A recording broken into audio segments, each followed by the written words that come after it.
Good morning, ladies and gentlemen. This is Steve Harney, the founder of Keeping Current Matters, with the January 2024 edition of Keeping Current Matters. As usual, we always want you to remember, most agents know what's happening. Good agents understand what's happening. Great agents can explain what's happening. And ladies and gentlemen, we're going to be going into a really, really good year this year, but I'm not sure that the public is going to understand that as well as we do.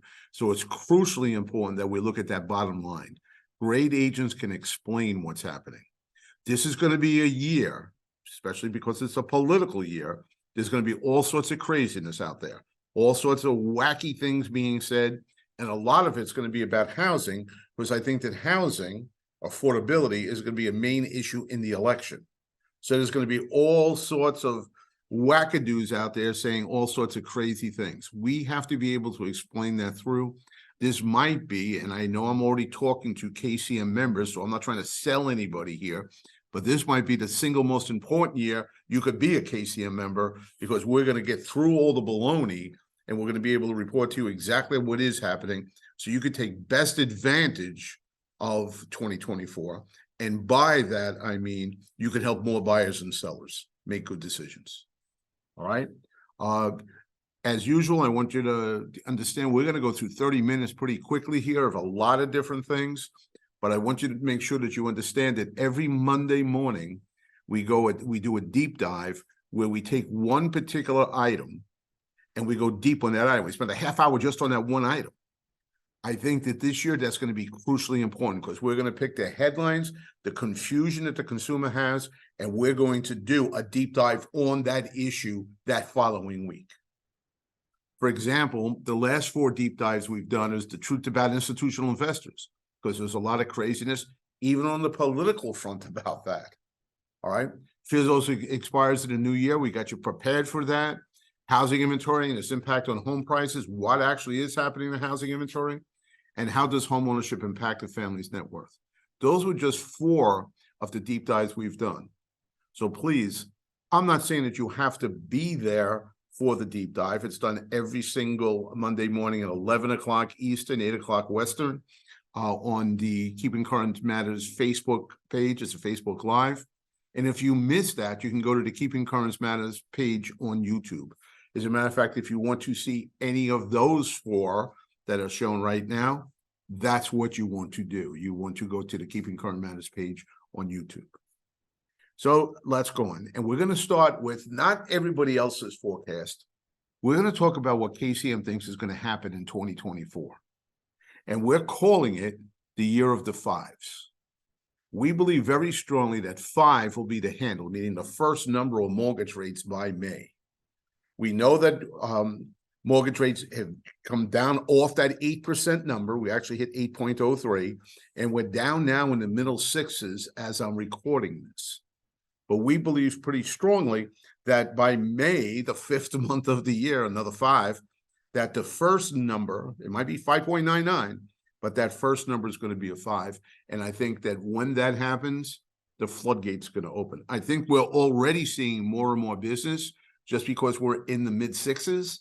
But I think if we hit 5, there's a psychological trigger that will take place, that will be switched, that will cause many more people get in the market. And that's why I believe that this year we're going to do 5.5 million in total home sales.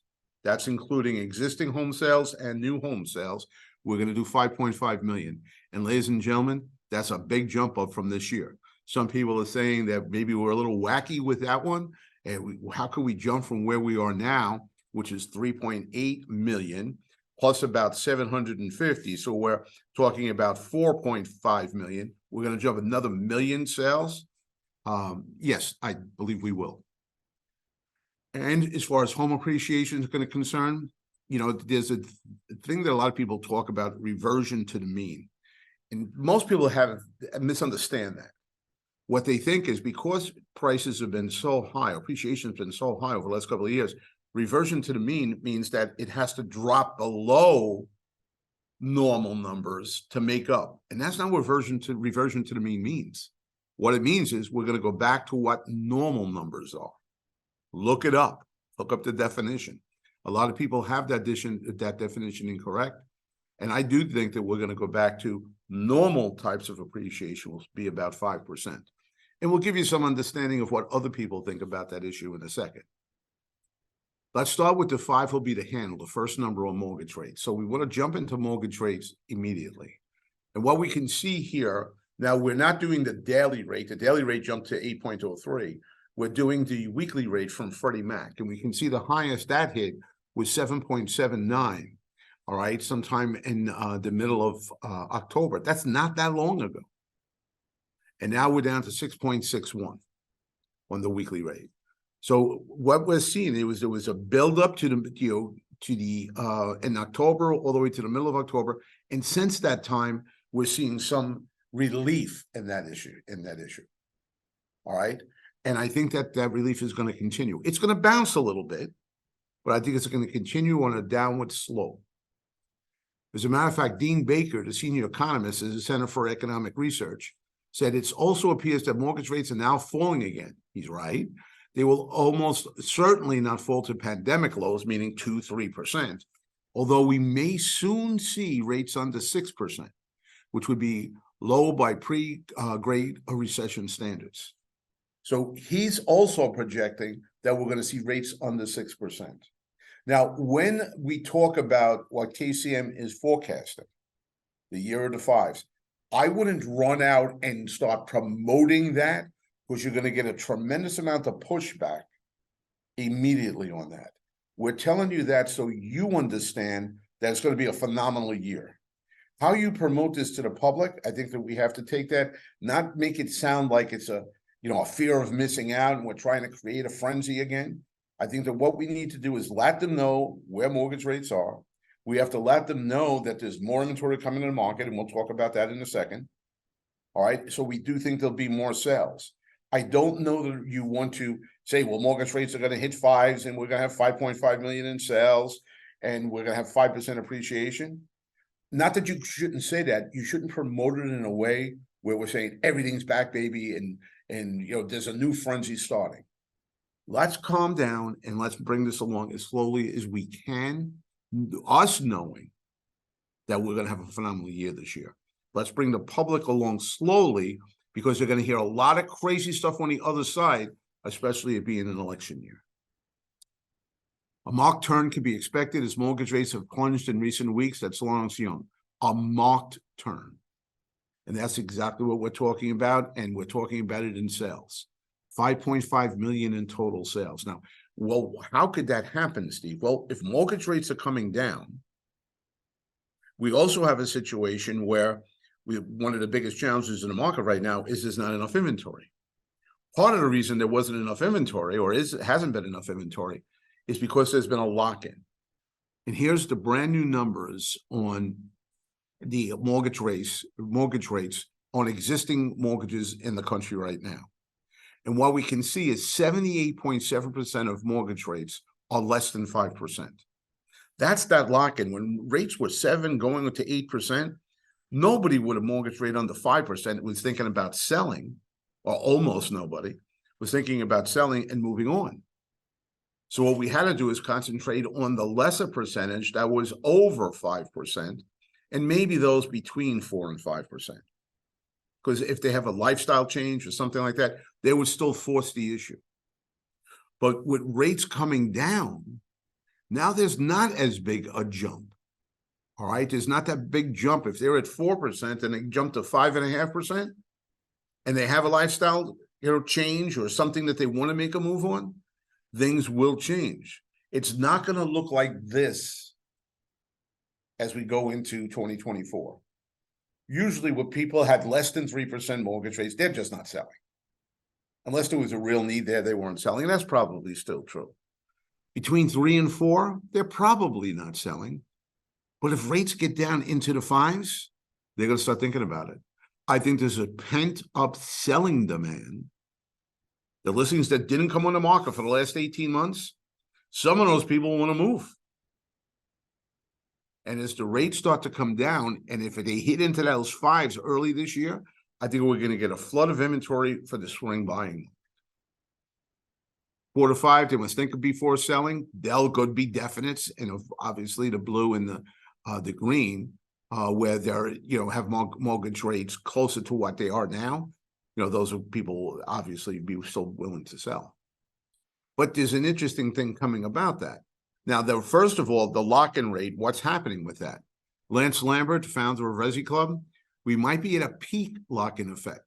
Some move-up or lifestyle sellers might be coming to terms with the fact that 3% and 4% mortgage rates aren't returning anytime soon. If the lock-in effect eases up further in 2024, it could help boost existing home sales from the very low levels experienced at the end of 2023. Now, Lance isn't projecting 5.5 million sales this year, but what he is saying is the lock-in effect won't be as detrimental to the housing stock as it has been in the last 18 months. And he sees the inventory opening up, and I agree with him tremendously. Now, here's something else that was interesting. Now, this is just one MLS. It's Bright MLS, all right? But it's one of the largest MLSs in the country. It's in the mid-Atlantic. They just did a survey of their buyers, and what they found out, homeowners who are selling aren't influenced by rates, with 90.5% of successful November sellers stating they were going to sell regardless of what rates were. 9 out of 10 sellers in November said, you know what? I'm selling. I don't really care what the rates are. Now, some of them might have had a higher rate. Some of them might have had no mortgage on their house and used that equity to make the move. But to have that number, 9 out of 10, that means just like buyers got over the sticker shock of some of the higher rates and we're still out there buying, we still sold 4 million houses this year, all right? Now it looks like the sellers are getting over that sticker shock more. And that's perfect proof, that survey showing that 9 out of 10, the rates didn't even have any effect on them. Now, on the buyer side, it's a little bit different than the same survey. Roughly half, 50.6% of November buyers were going to buy regardless of the interest rates, and another quarter, 23.9%, purchased with cash. Cash will continue to be king even as rates ease next year. And no matter the direction of rates, households buying out of necessity will continue to find a way to purchase. That last line we know. If you're living in a studio condo, you and your partner, and you find out that you're pregnant with twins, you're moving out of that studio condo. You have no choice. So we know there's always going to be situations where people are going to buy, sell and buy, all right? But understand that roughly half said, hey, you know what? I don't really care about the rates. But if we take a look at that same survey and break it down a little more, they said, what caused people to pause their decision to move or to purchase? 72.1% said that, well, the reason, now the people who bought said rates didn't matter. The people still on the fence, those people said, well, 72.1% said mortgage rates stopped them or paused their decision. 34.4% said there wasn't enough inventory. And 17.4% said it was the affordability issue. Home prices are just too high. Well, ladies and gentlemen, this is pretty interesting. Mortgage rates are coming down. Inventory is going up. The first two, the major two reasons or challenges are being alleviated. And really the affordability issue with prices stabilizing, mortgage rates coming down, and wages going up, even that last one, the affordability piece of that, that's going to lean in the buyer's favor. Now, I'm not saying we're going back to the affordability issues that we had, just a couple of years ago when it was the most affordable ever, with, mortgage rates are at 2.5%. No, we're not going back to that, but we would be going back to normal types of affordability levels. And I think that's going to open that up. We now forecast a consecutive, now this is talking about what's going to happen with mortgage rates, because that's going to have an impact on this. The Goldman Sachs said that we now forecast a 3 consecutive 25 basis point cuts in March, May, and June by the Fed. So instead of raising rates, the Fed rate, they think they're going to cut the Fed rate 3 times, March, May, and June, to reset policy rate from a level that Powell has recently taken to describing as well into restrictive territory rather than restrictive. Meaning even Powell is saying we might be where we need to be right now. And if that happens, ladies and gentlemen, and This is not unusual, Goldman Sachs is saying. Mark Zanti's saying the same thing. He thinks there's going to be 4 rate cuts next year. He just thinks they're going to be later in the year. But if we get 3 rate cuts by June, well, then we can really guarantee that during the peak buying season, mortgage rates are going to be a lot lower than they are now, and they probably will be in the 5s. What we're projecting. And then, ladies and gentlemen, all heck is going to break loose. We're going to be really super busy. Now, the only way I can use an example in this, let's assume you're in the grocery store. All right. You want to make sure all your shelves are full. It's almost going to be like there's a hurricane coming and everyone's going to come in and buy everything they could possibly buy because they're afraid they're going to be shut down in the house for a couple of days. You have to fill your shelves with listing inventory because the buyers are going to be out buying. Now, another way we could look at this, and we looked at this for, we've shown you part of this graph for a long time, and that's the spread between the 10-year treasury rate and the 30-year fixed rate mortgage. Over time, that spread has been 1.72%. All right, over the last 50 years, that's what it is. If we look at it currently, it's 2.78%. That's the spread at the end of 2023. 2.78, a full percentage point higher than what the 50-year average was. And it's not even an average. If we take a look at the blue and green lines, there's like almost a symbiotic relationship. They move in tandem with one another. And that's at 1.72. I believe very strongly, and KCM believes very strongly, we might not get back to 1.72, but we might get back to 2.00. If we were back to 2.00 today, we'd have 5% mortgage rates. So we do think it's going to trend back. That blue and green line are going to come closer together. And that's another reason we believe very strongly that 5 handle, that first number of the mortgage rate, which they call the handle, that handle is going to be a 5. And again, I think that's going to make it much more affordable for many, many families. And there's also a psychological piece to that. What a lot of experts and forecasters and analysts in the housing industry, they like to look at numbers. And I would say, commercial real estate is all about numbers. Residential real estate is all about people. So one of the great things we've done at KCM over the years, we've said, all right, let's put a piece in, we have interest rates, we have prices, we have inventory. Let's also put in there a metric, human behavior metric, because people react a certain way. And I think that's why we've done a much better job than some of these very well-schooled, well-educated experts and analysts, because they don't really understand the people.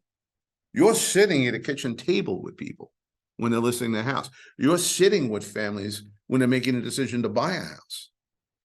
You know the people. And we, through you and through our experience, also know how people react.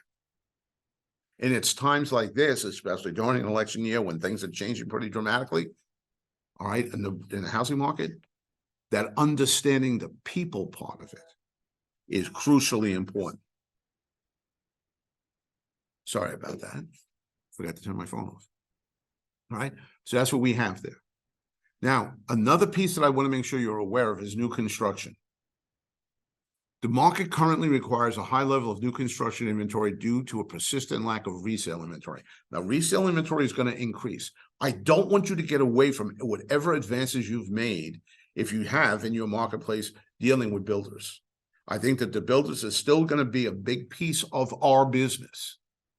Newly built homes available for sale accounted for 31% of total homes available for sale in November, compared to an approximate 12% historical average.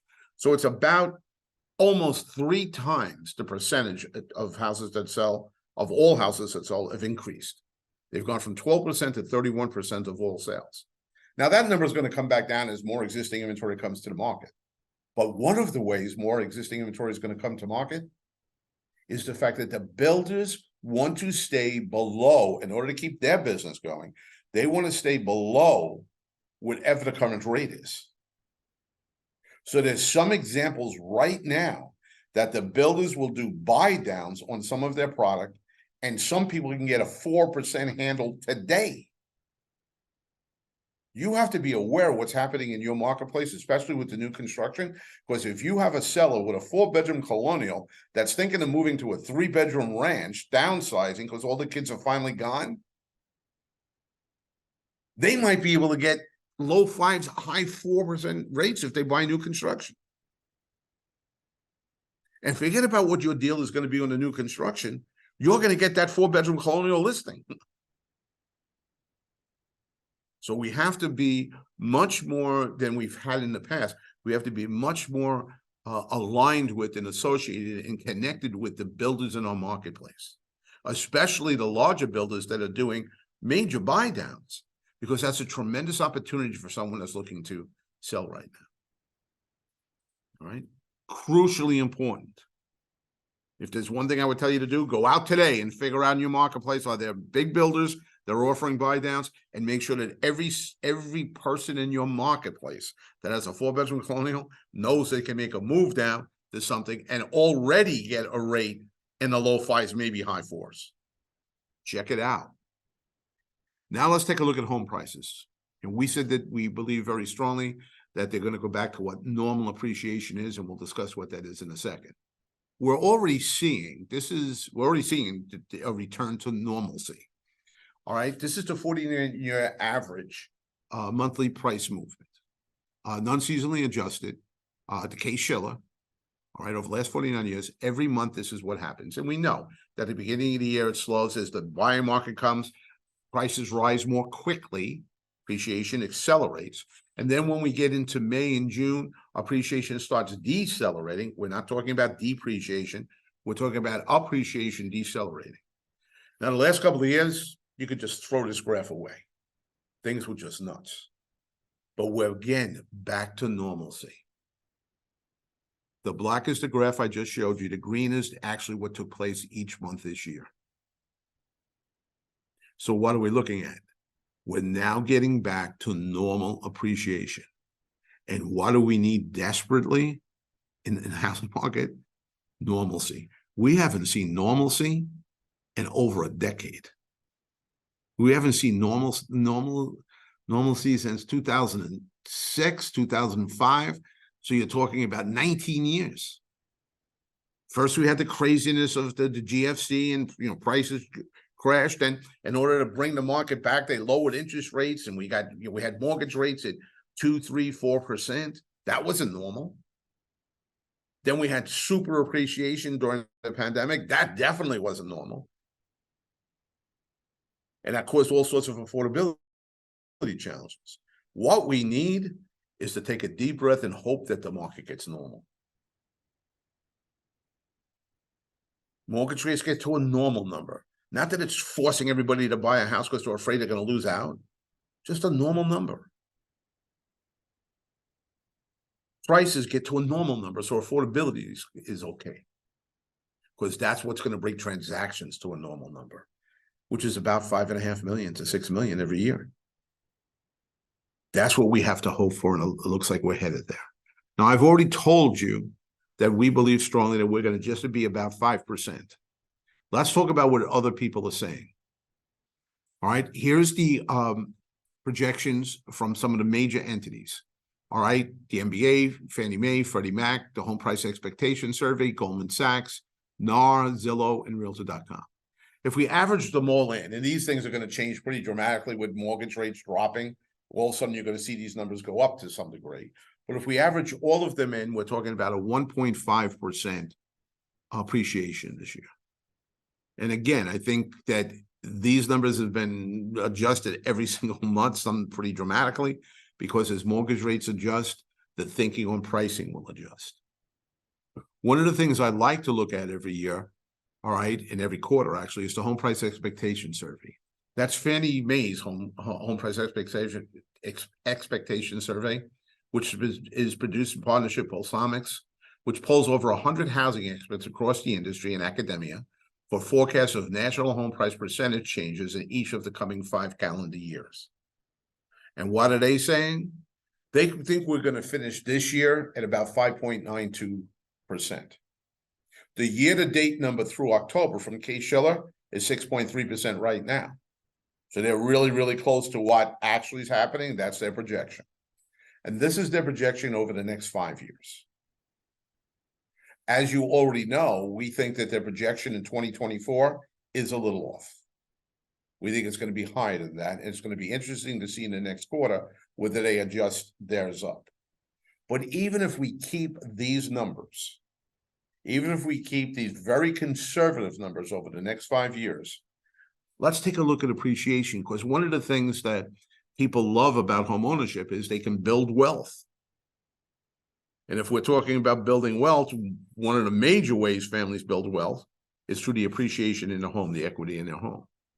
Well, even with these very conservative numbers as far as home price appreciation in the next couple of years, let's take a look at how that affects the equity situation in a home. Over the next 5 years, they make $72,405.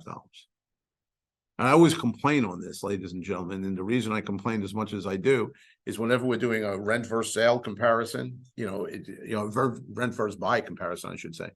Is it better to rent? Is it better to buy? Well, right now, it's definitely less expensive to rent if we look at the mortgage payment versus the rent payment. But now more and more analysts are starting to say, well, what about appreciation? Since a financial calculation, shouldn't we put appreciation in there? And once we start putting appreciation in there, then all of a sudden it's like, wait a second, which is the better situation? So we'll continue to look at that through the rest of the year. There are a couple of people in the academic circles that are doing studies on that, and we'll report on those studies to you. All right. But right now, even if we keep the conservative, we're still looking at 72,405. Now, I've shown you where we think it's going to be. We believe very strongly it'll be 5%. Here's what has happened month over month for the Case-Shiller and the FHA, which look at same house. It's not median price, which we've attacked many times in the past, but that's not the way to look at prices right now. Median price is relatively useless when it's looking at today's market with volatile interest rates. All right, but what we're looking at is true appreciation, seasonally adjusted true appreciation. And what we're seeing is exactly what we said. We're going back to some sort of normalcy. Now, those numbers only go through October because they have to do the calculation. But the Freddie Mac November number just came out. And again, it's showing strong. There's not 1 month this year. Now, December might prove to be that month, but there's not 1 month this year that we saw any depreciation. So we believe that pricing is still going to be strong. It's not going to be 15, 20%. Thank God it's not going to be that. But we are going to see appreciation. Home price gains in the CoreLogic S&P Case-Shiller Index have increased by about 7%. It's actually 6.3 since the beginning of the year and are 1% higher than at the peak in 2022, recovering all the losses regarded in the second half of 2022, recorded in the second half of 2022. So remember, we had that, at the end of 2022, all prices are going to crash. They're going to crash 20%. And people said, we're never going to hit that peak again that we hit in the middle of 2022. Well, we've already hit it. Now, you're going to get the people that are going to tell you, well, Steve, you have to understand that Austin isn't there. You're right. It's not. And what about Boise? Boise's not there. You're right. But I do want to let you know that over the last 3 years, in Boise, I think the depreciation level was 44%. So if they're down 8%, that means that over the last 4 years, they went up 36%.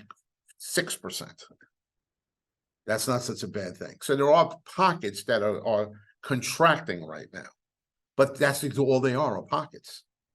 If we took every single zip code and we said, are prices up or are prices down? And we made all the prices up are green and all the prices down are red, and we put it on a map of the United States, it would be a green map with a couple of red dots.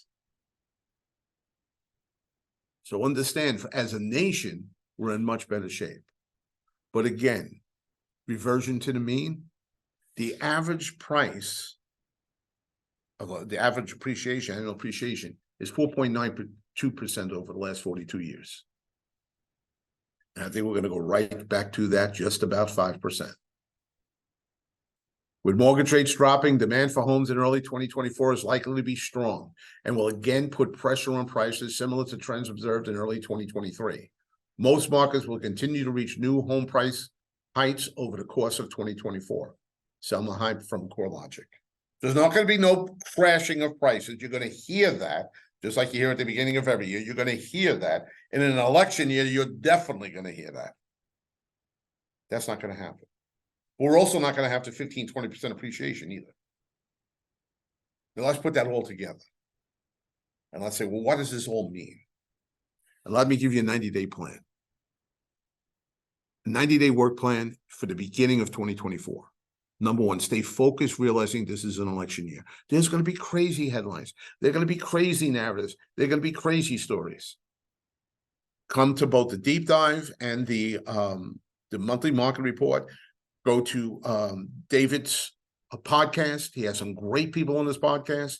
Make sure that you're reading the blog every day.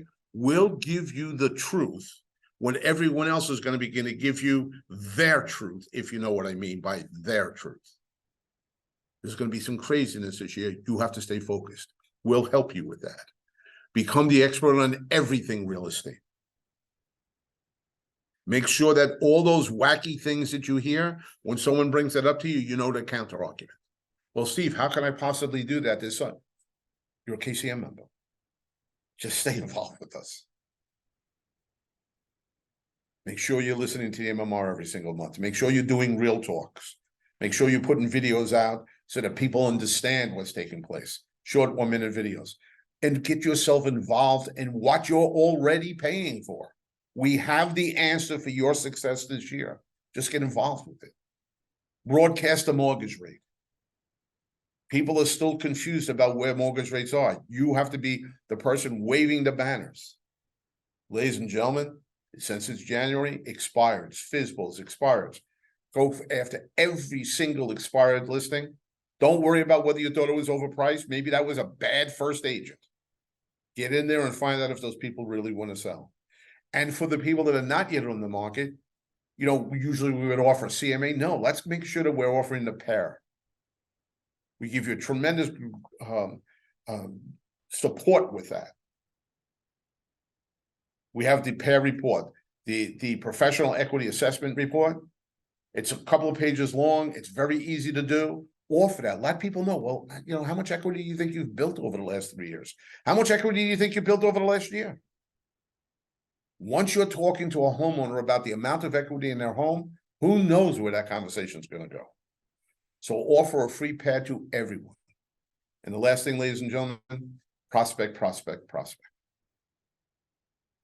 You know, for the last 18 months, you know, if back in the day you had to, you know, do 100 prospecting calls to get one listing lead.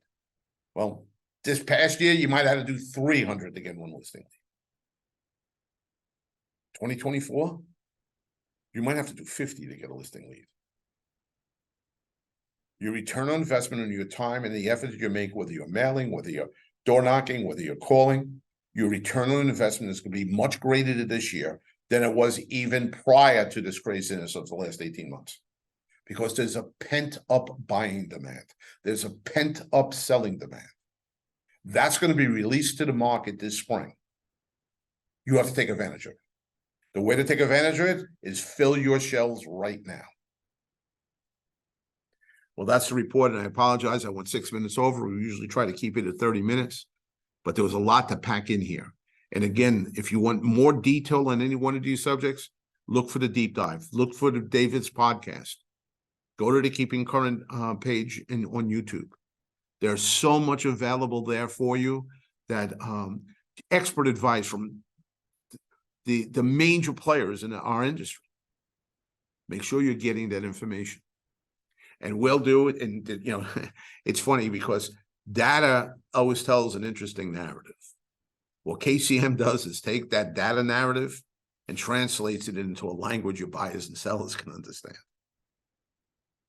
That's what we're so good at. The data can sometimes be confusing. It's accurate, but it can be confusing. What we try to do is simplify it.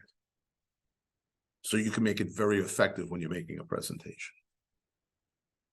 One last time, this is going to be a phenomenal year. This is going to be one of the best years you've ever had in the industry.